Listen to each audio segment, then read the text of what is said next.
West Denver. Sleep deprived and heavily caffeinated. All right, let's do this then. This is the Jeff and Bill Show. I don't agree with that. They don't always agree, but hey, at least they have coffee. Coffee. And each other. I love you, man. God help us. I want to bless him. We need all the help we can get. Now here's Jeff Hunt and Bill Thorpe. The Jeff and Bill Show. A classic News Jeff Talk and Bill 710 hour. KNUS. We're debating TikTok. Yes, it was. Welcome to the Jeff and Bill Show. It's 8 a.m. in the Mile High City on this Tuesday, September 16th, 2025. Good morning, Denver, Colorado. You've tuned in to Jeff and Bill, where we debate things. TikTok deal framework has been reached. Is it right for America to step in and force the sale of a company? Is this un-American? Or is this done for national security interests? China is a big geopolitical threat, if not the biggest one. And we literally gave them access to our kids. So in my mind, you had one of three options. Ban it entirely. Second, allow it to just run without much intervention. Third, try to create a framework that protects our national security interests and prevents China from having as much data, as much influence as they did on TikTok. What do you think? Let's go to the phone lines. Dan Littleton. Good morning, Dan. You're on with Jeff and Bill. Morning. Good morning, gentlemen. Thanks for everything. I love listening to you guys. Just driving into work this morning, and I wanted to really emphasize the threat of China. I'm not going to speak on the sources because they are within the military, but I can't express more the threat of what China is, and this is just one piece of the large puzzle that they are doing in this country. They have bought property in this country. They are trying to always steal everything when it comes to telecommunications, data, yes, through TikTok, but it's through other stuff. So I really want to emphasize that it is a serious issue and a national security threat. The question I wanted to ask, and then I'll hop off the phone, is from what I'm understanding from you guys, is they're forcing the sale of TikTok so that there could still be an open market for things to be created as a supplement to the app. And I guess so what's stopping that from happening, from somebody creating a different version of TikTok that's safer? I don't think they're stopping that. I think they're just nipping the bud of where the issue is of TikTok. But Bill, you've mentioned how they're limiting competition. They're not stopping anyone from creating an alternative. And I'll hear your rebuttal through the radio. Okay, that's fine. Dan, that's totally fair, and thanks for the phone call. And that is, but the question I have is why we can't compete. And what I mean by that is when Donald Trump forces the sale, it's saying that, in my mind, we have given up. We've waved the white flag. We can't possibly come up with something that is this good. And what I'm going to say is that what do you think that the tech billionaires want to get their hands on? A mature market with millions of users that already is on phones across the country that people enjoy or start their own. Starting the new restaurant, starting the new concert venue, starting the new place to live, starting the new housing development is always harder than taking over one that already exists. Starting your own restaurant is always harder than taking over a successful restaurant in a great location.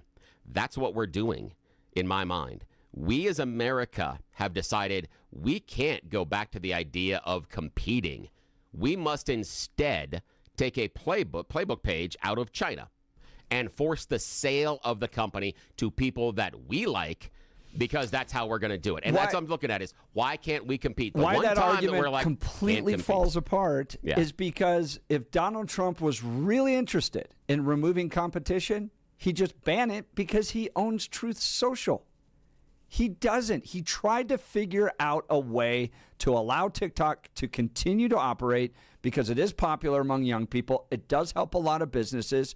So he tried to create a framework that protects the national interests of the United States without completely banning it. The other thing you have to take into consideration too, because I ran a digital ad agency. I remember I was some of the first advertisers on Facebook when it first opened up. People would always go, why isn't there just another Facebook? Why don't you just build another Facebook? Those types of things. Because the way tech intellectual property runs in this country, the minute you try to build anything that has a similar algorithm or operation, you get drug into court. And you're sued by giant companies with huge legal budgets. It's why you don't see a lot of competitors to Facebook. It's just the way tech is. So I think Donald Trump came up with the right framework to be able to move this forward. Zuckerberg bought a lot of his competition early on as well. A lot of the stuff that was there, and he owned a lot of things that were bubbling up as well. He didn't create Instagram or any of that stuff. That's all stuff that was side created by another company that was competing that he then bought. And remember, Donald Trump's Truth Social was competition because he was unhappy with Twitter and their ban. So he went out and did it. Bill, but now, if he really wanted to get rid of competition, if we weren't being American, he would just ban TikTok. Yeah, or if Donald Trump was in charge that time and had the purview, maybe he'd just take over Twitter. Maybe that would be the issue, because that's what we're doing now. We're just going to take it over. We're going to give it to somebody else we like better. Somebody else. That's the issue. We can't in America create something better. The issue is it's a national security threat. How? Hang on a sec. I don't. Do you want me to go back through the entire list? I've gone through this now twice. You ready to go through why it's a national security? Wait, hang on. Stop right there. Stop. Before you go through this long list that really doesn't mean anything, because yes, it does. Because here's the idea. Who's the market? Where's the national security threat from the average American that also spits all of their data all over the internet all the time? If you're talking about a national security threat, show me where we're doing things like, I don't know, discussing plane movements and bombing things on things like Signal. That would be, to me, a national security threat. The idea that these things are going on TikTok, that individuals connected to secrets and important stuff in our government are sharing those, and that it can be accessed through TikTok. Now we've got national security. The idea that they know where our teenagers are, so what? There are so many other ways, because we vomit so much of our own personal data up on the internet all the time. Once we start clamping down on our own personal data, then I can acknowledge there's a threat. But the way that we deal with it right now, there's Bill, nothing. Your argument is because the phone's not going to blow up in our house, it's not a national security threat? Yes. Come on. Yes, Oh, because it's information that is readily available that we share. Geopolitical threat has direct access to our kids, and you're like, well, at least the phone doesn't blow up. All right, we'll continue with the debate, and now it's time for news and comment with Blake Olson. Blake Olson. Blake Olson, news and comment. Hey, good morning. Tuesday, 58 and sunny in Denver, expecting a high of 77 today. This portion of the news sponsored by Pastor Camp Heating and Air Conditioning at 303-777-1234 to learn more about special savings opportunities on Lennox equipment. Our top story. Did you or Attorney General Bondi provide any individual with a waiver so they could remain employed after they received disqualifying alerts on their polygraphs? FBI Director Kash Patel getting grilled by the Senate committee right now, and it will continue tomorrow as they discuss numerous issues. That was Ranking Member Democrat Dick Durbin. I'll have to get back to you. You don't remember that? No, sir. My priority is protecting the American public, not getting into the weeds of polygraphs. And to have a decent memory when you come before a committee. I'm happy to talk about all the good work the men and women of the FBI are doing, including provided the lowest crime rate in American history. If you want to talk about how to protect the citizens, Chicago has seen a 30% reduction in its murder rate because of the men and women of the FBI. You take credit for that? I'll happily do that. You The take interagency partners and the men and women of the Chicago PD have never been more include powerful. local law enforcement, please. Have you ever seen my testimony across this country where I always lead with our interagency partnerships with state and local law enforcement? It is the pillar of what I am doing. And on the 7th floor, for the first time in FBI history, I have installed police officers and sheriffs right on my 7th floor to report to us every day what's going around the country on the street level, because that is a priority of the FBI and is the only way we are going to work. And this will continue this morning and tomorrow once again. Academy Award-winning director and actor Robert Redford is dead. He died this morning at his home in Utah at the age of 89. Howard Hunt, please. For all the political involvement that you've had over your career, I've never seen you stump for any individual candidate. No. Why is that? I think I first learned that when I was just starting out. I was an actor who was suddenly being asked to appear with candidates that were political. And I thought, wow, well, that's an honor. Somebody wants to have me stand up there with them? Yeah. No. They wanted me there to attract a crowd. I realized I was being used. So, okay, no more of this. Once again, Robert Redford, dead at the age of 89. An assessment could come in several different avenues, whether it's through algorithms, keywords that are being used that's coming up. We've got task force that are out there that are scrolling these websites. That's James Albee, a law enforcement expert. The FBI says they were alerted in July to a social media account tied to the 16-year-old who carried out last week's shooting at Evergreen High School. The teen died from a self-inflicted gunshot after injuring 2 students. He shared plans for a mass shooting and was radicalized by an extremist network. The 22-year-old assassin, Tyler Robinson, accused of murdering Charlie Kirk, will be in court later today. He's expected to be arraigned on state murder charges in Provo. If he's formally charged with aggravated murder, we could see the death penalty. There are still a lot of unanswered questions regarding the assassination, and Candace Owens, who was one of Charlie Kirk's best friends and instrumental in the success of Turning Point, says she's going to continue to work for the truth on every unanswered question. Easy and to just go, okay, I'm just going to accept whenever the authority says something and not prod any further. We can't allow that to happen here. I won't allow that to happen here because this something terrible has traumatized the world, okay? And I feel as though when it comes to this, the media, the government, the talking heads, everyone is confusing us about what actually took place with Charlie Kirk, this event, how it got set up. I even would like to know who picked the venue, okay? DJT will be deploying the National Guard into Memphis. He said it'll be exactly like the recent operation in D.C., adding the Guard will be joined by agents from the FBI and other federal officers. Tampon Tim Walz seeking re-election for a 3rd term as governor in Minnesota. He takes that first step today. Buccaneers beat the Texans 20-19 last night on Monday Night Football. Raiders bring pressure. Herbert steps up. On the move, scans end zone. A dart. Keenan Allen working his way in the back line, grabs it, and the Chargers jump on top. And the Chargers take care of the Raiders 20-9 in the end on Monday Night Football, also last night in a doubleheader. Dolphins and the Bills on Thursday night. 57 in Parker, Blake, 50. Yes. Yes. Okay, your opinions. Doubleheader Monday Night Football game. Good idea, bad idea? Horrible idea.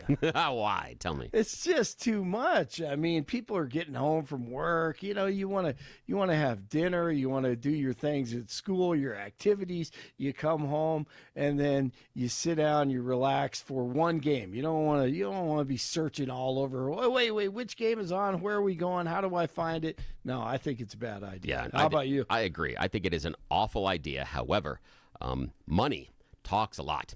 And, yes, I understand that the NFL, the 2 most valuable broadcast properties are Sunday Night Football and Monday Night Football. Isn't that amazing? Yeah. And NFL figured out, if we run 2 games, we can make twice as much of the monies. That's what they're so doing. Smart. Yeah, it's brilliant math, and it's incredible how they figured that one out. But what I'm looking at is, okay, let's say that you're a Raiders fan, and you're East Coast. That game is starting at 10. I know. The hell is that about? That's the part for me is okay, you want to run a doubleheader game. Do you understand the idea of time zones and how difficult that is for people across the country to watch? It gets ridiculous. No, it does, and not everyone lives in New York City where they Yeah. go to bed at 2:00 in the morning. I get it. Exactly. But, it's always amazed me on these late games, East Coast.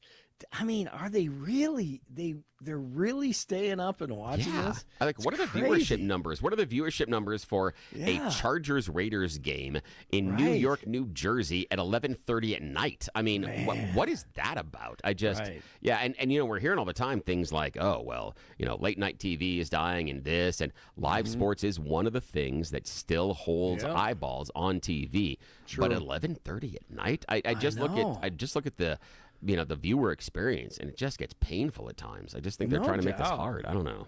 I mean, they're banking a lot on L.A. and San Francisco, I guess, and Seattle, right? I mean, that's on that side of the country. As far as the Pacific Coast, but it's crazy. I didn't think we would see this. I didn't either, and I'm surprised. Yep, same here. 57 in Parker, 56 in Arvada, 58 in Denver.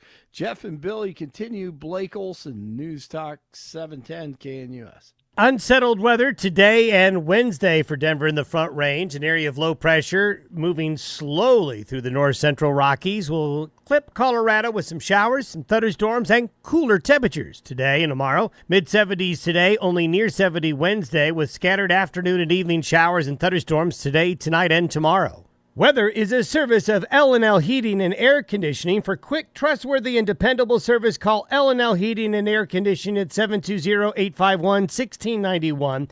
Visit them online at bestdenverhvac.com. You'll be comfortable with L&L. Meteorologist Don Day in the 710 KNUS Weather Center.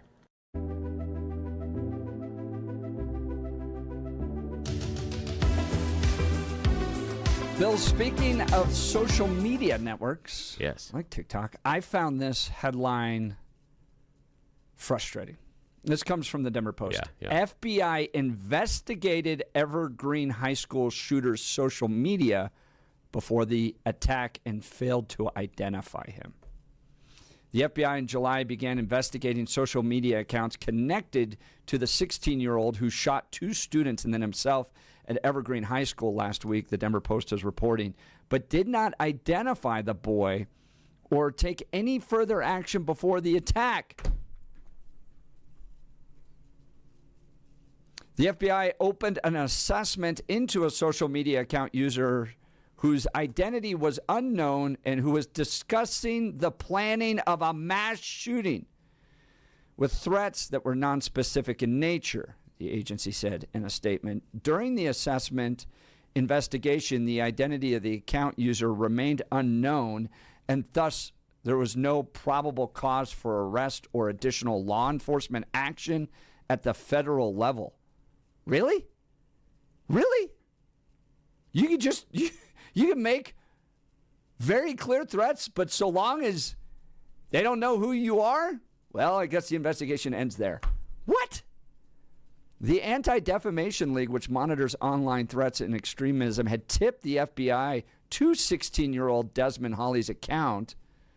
Oren Segal, the organization's senior vice president of counter-extremism and intelligence, had said in a statement on Monday, the ADL regularly shares information with law enforcement. The teen shooter's social media account showed that he was likely involved in a form of online extremism that calls for violence as a way to destroy society, experts told the Denver Post last week. His accounts displayed a mix of white supremacy, anti-Semitism, and a fascination with violence and mass shootings. All right, I got a few questions here. One is parental involvement, right? He's 16 years old, and I understand you can't track everything your kids are doing. I get that. But I feel like a lot of posts, a lot of engagement, online extremism. I would expect and hope that the parents would see it. The teenager collected tactical gear, talked online about getting a GoPro camera. He posted multiple photos on TikTok, speaking of that, showing a T-shirt that he apparently designed to be similar to one worn by one of the Columbine attackers, and in a selfie, mimicked another school shooter's pose. An X account, a link to the teen, posted about an hour before the shooting showed an image of a hand holding a revolver, the type of gun used in the Evergreen High School attack. So he's got these accounts. He's buying the clothes. He's engaged in this stuff. Look, I'm not going to say you got to stay on top of it, but the parents, I got questions about what the parents knew, what they saw, and were they able to find this out? Or was all of this a surprise? Okay, that's number one. Two, how is it that you can talk about school shootings online and the government just goes, well, we can't identify him. Hey, you want to go grab some lunch, Bill? I mean, that's just crazy to me. Sorry, what are your thoughts? Yeah, the idea that they wouldn't take the next step to figure out who the person is. Now, I can see at 16 the kid being clever enough to hide many of these posts from his family because, just creating an alternative persona, going to those places, there are ways to get around. If you know that your parents are monitoring where you are visiting and what websites you're visiting, there are ways around those. So at 16, he could probably, if he was really worried about it and thought mom and dad were looking, he could probably hide that from him. But we do know that law enforcement did discover it. And that's incredibly concerning for me because, again, law enforcement has some other things they can do other than parents. And they have more resources that are available to them. And having the parents come up to the child and saying, we need to talk about this in your behavior and what you're posting online, versus having someone with a badge talking to them about, hey, we know what you're posting. We want to talk about your profile online and what you're saying. Those are two different levels of conversations. And right. I think there's a different expectation in change in behavior on both of those. And that worries me. And it worries me that either law enforcement was not curious enough to find out who this is or overwhelmed. And when I saw the story, my first blush is, oh my God, why didn't they do this? And then I just started thinking, why didn't they do this? Am I going to go to just them saying, nope, I'm not going to do my job. I'm not going to. Could they just have? Yes, it could absolutely be a lazy decision. The other one that worries me is there are so many that he is just one of thousands or tens of thousands that you encounter every day in that job. And perhaps what they saw in him, there are hundreds more that are worse. Hundreds more that are taking up the time and effort of law enforcement to try and track down. Again, I have no proof either way. But, we were talking about choices last hour and what are the possible options. For me, there are two possible options here. It's either not following up and not doing your job or being so overwhelmed, or there are so many of these, this one doesn't bubble up to the threat of immediate attention, must take this seriously now, because you have so many others that seem to be so much closer to picking up that firearm and walking through the doors of their school or their chosen target. That's what worries me more. I can get through the idea of laziness and stupidity, and I think that can be reformed internally. If the other is true, that there are just so many of these conversations going on and so many people posting this, that this conversation didn't rise to that level of an immediate threat, we have got a serious conversation we need to have as a nation at that point, because that's scary. I'm interested in, and I'm willing to take ideas on this because it's early formed, right? And I'm always willing to take ideas, so feel free to please call in. I ran a digital ad agency for years and was one of the very first advertisers on Facebook. I saw the whole platform develop, okay? When I first started running ads on Facebook, the very first thing you could do was advertise events. And I advertised events in 2007 on Facebook, okay? And at that point, you could download a list of everybody that clicked on the ad, including their contact information, okay? So it was very early into digital. Now, okay? If you want to run an ad on Facebook, you have to, particularly if it's political, you have to submit ID in order to do it. You have to prove exactly who you are and the organization you represent, and that happened after Russia bought some Facebook ads in a previous election. So it is very tight on Facebook to advertise right now. You have to prove exactly who you are. Okay. Is the solution here, and I'm not against anonymous accounts because I think being able to comment anonymously in this country is part of our traditions. If you go back to Benjamin Franklin and Silence Dogood was who he wrote under a fake name. Benjamin Franklin did, I think. And so we have a tradition of being able to at least protect your privacy, especially if some of your thoughts are more controversial. Okay. But does that mean that you can create accounts on social media, provide direct evidence that you're about to engage in a school shooting, and the FBI can't figure out who you are? Especially if I want to run an ad and I got to submit my ID in order to do it? Like, it seems like there's a disconnect there. So maybe the policy solution is that if you want to open a social media account, you just got to prove who you are. If you want it to be anonymous with regards to its commenting moving forward, I think that's okay. I don't have a problem with that. But it's bizarre to me that the FBI can't figure out who it is when it's imminent that you may end up with a school shooting. They can't at least do an IP address trace? I don't know. Maybe because you can bounce that around. You can get away with that. I think part of the question is also what's imminent to them is what's that threshold? Because are these statements, and that's the thing that scares me the most, is are the statements this shooter made online in their assessment an imminent threat? That's the part that I think should really be so chilling inside of this discussion is if these statements were deemed to not be an imminent threat. And I'm going to assume through regular channels, not because someone messed this up. Someone messed this up, and that is absolutely significant if that is the case.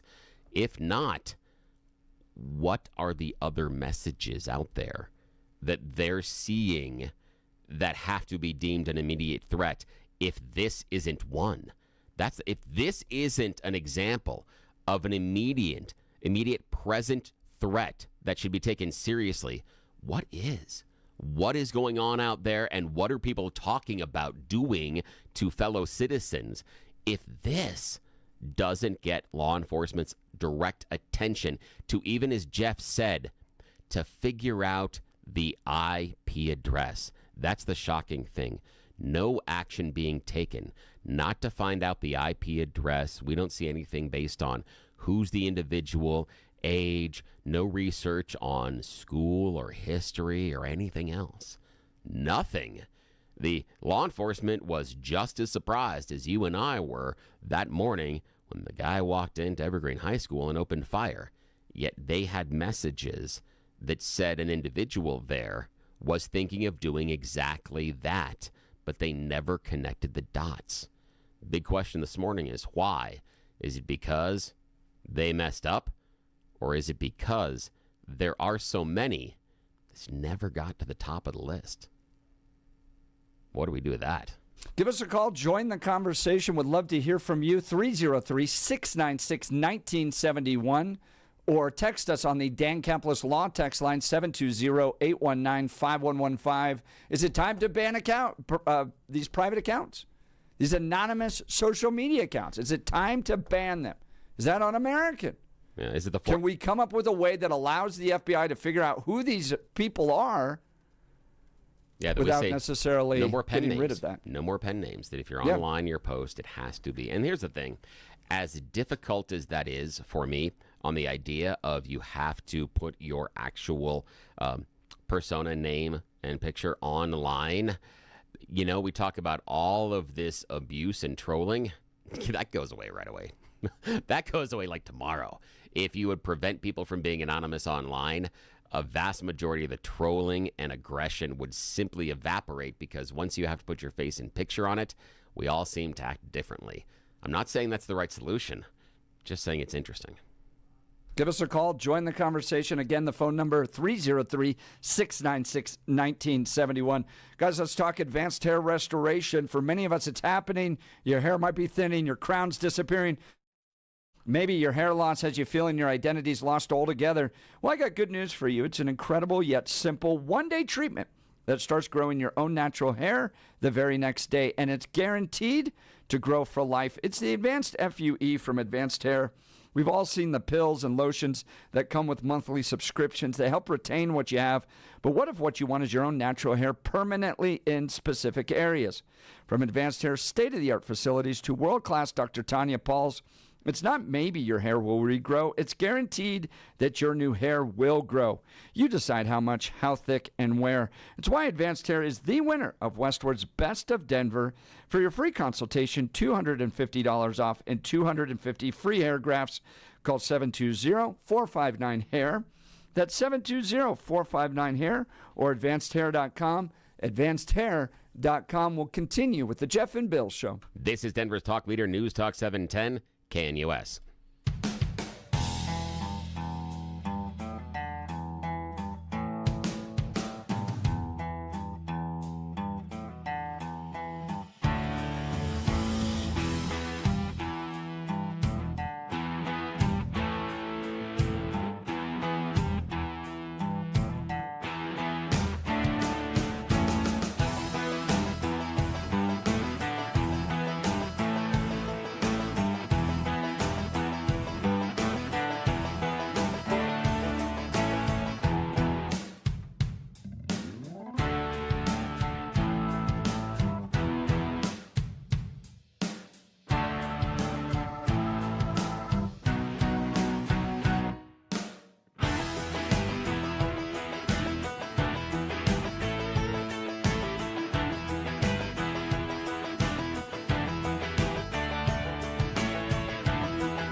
Welcome back to the Jeff and Bill Show. Text message is hot on this one because the headline is just shocking from the Denver Post. The FBI had investigated the Evergreen High School shooter's social media before the attack, but failed to identify him.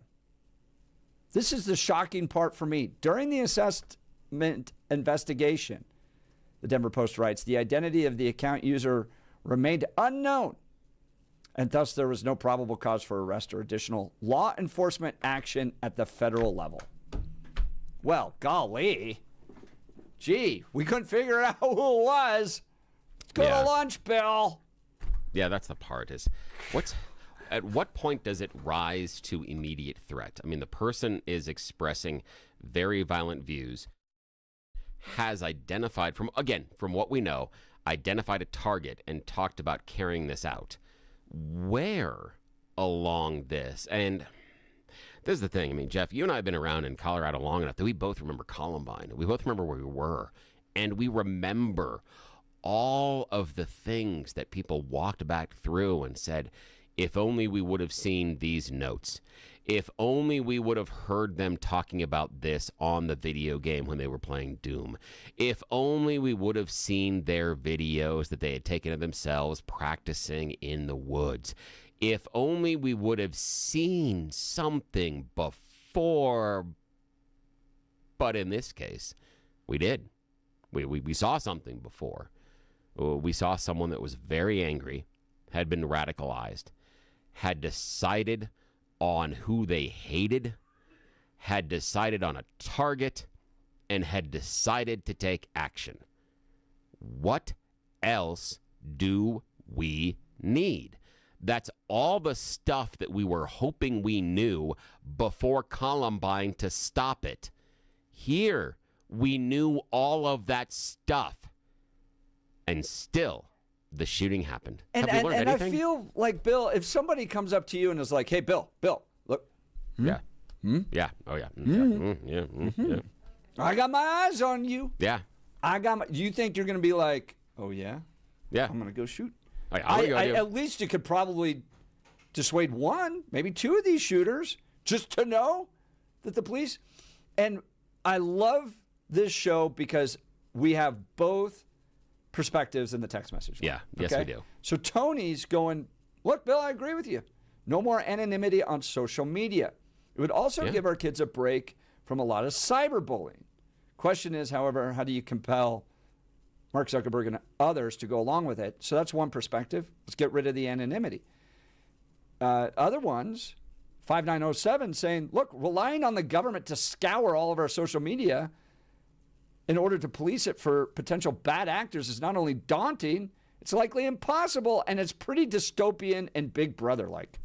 Yeah, it is, especially when we talk about the idea in China of social scores. However, there have been conversations inside of political spheres in America in the past 8 months about something similar, a social media score based on who you are and what mine party would be stuff. zero. Yeah. Negatives. It Mine would go be a into big the negative, negatives. too. It'd be like, Yeah. you insulted women with nose rings, Jeff. Mine would be a big negative. Way too many snakes. Nobody wants to see that many snakes. No one cares. Stop it. You're creeping all of us out. Yeah, and that's part of the problem is how far do we want as far as this administrative state? And for the texter, this is the thing that worries me, is that even in the scraping that they were doing, because they've kind of figured out that some of these things are concentrated in these pools inside the internet is where they see this fomenting. And even though they had this, they had an individual that had identified a target, was angry at people, and basically said they're going to go through with it. We did nothing. And now, again, they didn't have a date and stuff like that.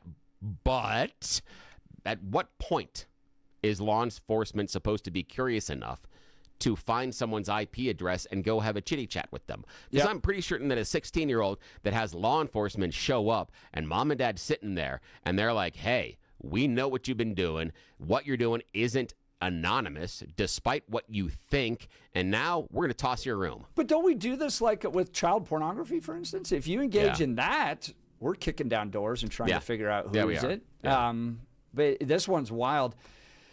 5453 saying, I really do think that the FBI needs to answer for this. I agree. Because if it was just simply, well, golly, we looked, but it was hard to find. So no additional law enforcement action will be taken. Yeah, and I think we also, as an American population, deserve to know if our other idea is true, that, listen, American citizens, we have so many of them, it is hard to figure out who's really serious and which ones too. Because remember, we had, based on certain decisions that the Trump administration has made, we had people that identify as Democrats and liberals calling and making death threats to a whole bunch of individuals. And when Donald Trump was involved in court cases, a whole bunch of people making death threats to judges, a whole bunch of people making death threats to members of school board, a whole bunch of people making death threats to people that are elected representatives. We've talked to representatives here in Colorado about the vast number of death threats they get. It comes on the regular. So how do we sort it out? Is that the problem here? But either way, we got to know. All right, phone lines are starting to light up. Join the conversation. What do we do from here? Who needs to be held accountable? And are we willing to give up those anonymous accounts? Is that part of American history and tradition? Give us a call, 303-696-1971. Text us at 720-819-5115. You're listening to The Jeff and Bill Show. This is Denver's Talk Leader, News Talk 710, KNUS.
Welcome back to the Jeff and Bill Show. Phone lines are hot. Text messages are hot. The headline coming from the Denver Post: FBI investigated the Evergreen High School shooter's social media before the attack. But because they failed to identify him, nothing was done. Is it time to end anonymity online? What do you think? Let's go to the phone lines. You know him as the host of the Mike Boyle Show. He's joining us now. Good morning, Mike. Morning. Good morning, Jeff. Good morning, Bill. I come at this from, if it's going to be social media, then you need to be social. To me, I think that your point, Jeff, anonymity, it can be terribly abused. If you're going, and listen, I'm not talking about most people have any ill intentions or bad intent, but if you're going to review a restaurant, if you're going to review a hotel, if you're going to talk about a circumstance that happened, if you want to bully somebody, if you want to speak poorly of somebody, then my personal opinion, you should be perfectly willing to own it. I know that I have, and I told Bill, I'm MikeBoyle.com. I'm Mike at MikeBoyle.com. My cell phone number is on my website. You want to talk to me? Get in touch. I applaud people that send me an email that say, Mike, I don't like this about your show. I don't like your political position on that. Regards, John Smith. Here's my name. Here's my email. Here's my phone number, whatever it happens to be. But Jeff and Bill, you guys get anonymous calls. You get anonymous contacts all the time, telling you what you're doing wrong, telling you what they think of you, think of your personal opinion. Well, fine. Then give me an opportunity to respond. I want to know if this review is glowing about a business, and it doesn't have to be restaurants. It can be anything. Working with Martino for years over at K-How before I moved to KNUS, people want to call and just vent, but then they don't want to own it. So, but Michael, the tradition of anonymous speech is older than the United States itself. The founders, Alexander Hamilton, James Madison, John Jay, all wrote the Federalist Papers under a pseudonym. Publius was his name, and the Federal Farmer, Ben Franklin, did as well. So isn't this an American tradition that you can engage in the public square anonymously? Your thoughts, sir? I understand. Then you can go stand on the street corner and you can engage anonymously. But my point is that if you're going to, first of all, it's a private company, and you can choose to be a member or not. I choose to participate in Facebook. I was listening to an interview on Hugh Hewitt show with Amy Coney Barrett, the Supreme Court justice, and she said, they have social media in their house, but she expects the parents to be friends with their kids on their Instagram and Facebook accounts so that they get a notification and so it can be monitored. So I think that, everybody talks about privacy. Listen, let me tell you something. I'm driving down the road, and if you don't think the NSA knows exactly where Mike Boyle is and on what phone line he's talking. So I think that there's a point beyond which it's okay to have privacy. I think it's okay to be anonymous in certain respects. But I think that if you're going to go onto these social platforms, which you choose to participate in, then you ought to choose to participate under your own identity. And I think a middle ground that I would be okay with is you can post anonymously, you can engage in politics anonymously, but when you register for the account, they need to know who you are, because we have a situation right now where people are posting about school shootings, about how they're looking forward to engaging in school shootings. There are plans for school shootings, and the FBI can't figure out who it is. I think that's inappropriate. Inappropriate. Well, and I think that it's fine for the company to know. The bank has information on all three of us that it doesn't give out. So I just think that I don't think that there's any black and white answer here. I think that it's a big gray area. But to me, if you choose to participate in a social media post and put out that you want to know more about school shootings, if you want to Google and know more about how to make explosives, then I think that information ought to be accessible by the authorities. That's Mike Boyle. You can hear him on 710 KNUS Saturdays, 3 to 5, Sundays, 10 to noon. Learn more about him by going to MikeBoyle.com, MikeBoyle.com. Mike, yes, thanks, thank you for listening, my friend. Yeah, you're welcome. Do you agree with anything I said? Yeah, I like the idea of having to do, reviews and things like that, front-facing and online. I see the need at times for a pen name, but yeah, all of it should be revealed, and more importantly, the government knows. And the fact that the government knew and didn't take action here is striking. They don't know who it is. Well, they did. They just didn't do the information. They knew the person was there. They had the ability, just not the curiosity. Yeah. And that's what Mike's pointing out. I appreciate it, man. Thanks so much. Let's get to Ryan Littleton. Ryan, you're on with Jeff and Bill. Morning. Hey, how you guys doing? Good. How are you? Not too bad. I just want to make 2 points. I'll make the first point super quick here, but I will just say that I was never a big Charlie Kirk follower, but I am absolutely floored by the amount of celebration and just exuberant nature that I'm seeing from a lot of people online. And it's not just like here or there. It's like almost any Facebook group page I get on, like total celebration. It is, and for somebody, like I saw the most graphic vision or whatever of that assassination. Like I can't get it out of my, it's really been impacting me in a very negative way just seeing a murder like that. Second of all, I don't think that the government should ever play any role in policing, I guess, these social media companies. What I would say is that something needs to come down on these social media companies, right? Some kind of legislation saying, hey, well, if you let something like a terrorist assassination hit job fester through your platform and you do absolutely nothing to look into that, you have no safeguards in place to detect any conversation like that, then you should be held civilly liable. Well, hey, Ryan, and you should Ryan, be sued into the ground. Let me interrupt just for a sec, because in some ways, years ago, that has already happened, and our courts have stepped in. This would be in the early days, mid-90s-ish, I think. I don't have the date exactly right, but it's in the early days, the wild, wild west of social media. Back in those days, there were two major websites, not websites, but just say social media boards, places you could post your information. They were CompuServe and Prodigy. Don't know if you remember those names. Shout out to everybody that does, that were on one or the other. There was an issue where there were some things being said about a company. Some were true, some weren't. They went in and they filed lawsuits.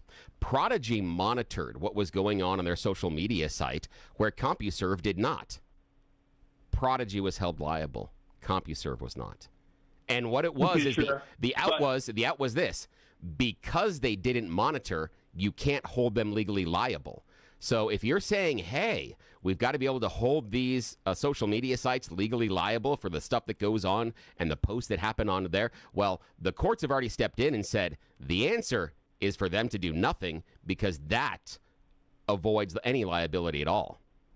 Well, can I just step in and say one thing here? Yeah, because please. Yeah. I don't know if you ever remember that TikTok that came out where the Russian military was compared to the United States military ad with the girl that had two moms or whatever. Well, that was actually me that made that post. Went super viral. And I didn't put any context into it. I just simply spliced two videos together. And you know what? I was permanently banned forever from TikTok for that.